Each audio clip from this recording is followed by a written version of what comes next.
My mother was definitely a huge inspiration for me. She was an incredibly strong woman who took on a huge amount of activities in her life, whether it was in the arts or in athletics. She was always there for people who needed help and support in our community, in our group of friends, in our family, and beyond. She was the kind of human being that walked into a room and the room lit up. She was a member of a rowing club in Berlin, and she rowed her whole life. I think the most obvious moment where we realized that something was severely wrong was when we were in Australia as a family and we were going to climb a little hill. And after a few hundred meters, my mother was so out of breath, she couldn't climb. This was incredibly unusual because my mother was a very athletic person and always active. She had to go back to the cottage to rest while the rest of us did the hike. We never knew what was really going on and that it was her cardiovascular system that was already a problem.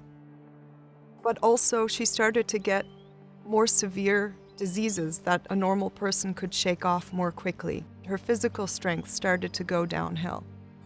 She ended up at a doctor who was a friend of hers who said, let's do some more severe tests to really look at any kind of symptoms that could be causing all these problems for you. And in the end, it became clear that she had these amyloids built up. But even that doctor didn't assume that this was life-threatening because they knew nothing about what amyloidosis really meant. So more months went by before she then went to another doctor with her blood tests to show them what this meant.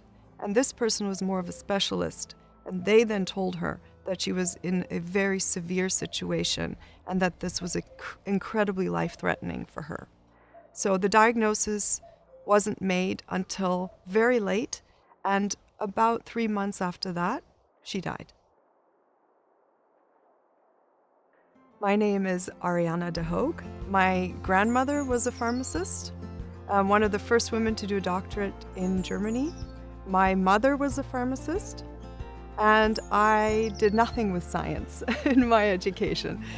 But because of communication skill sets that matched and my interest in healthcare, I ended up having the opportunity to join Pharma, and I now would have it no other way. To know that of all the companies in the world, I am sitting in a company that is helping patients who are going through exactly what my mother went through is so incredible to me.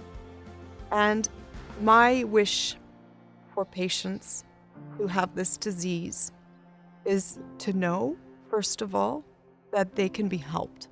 And my great hope is that nobody has to ever suffer the way that my mother suffered from this disease, and that families have a chance to live all the wonderful experiences together that they deserve to have.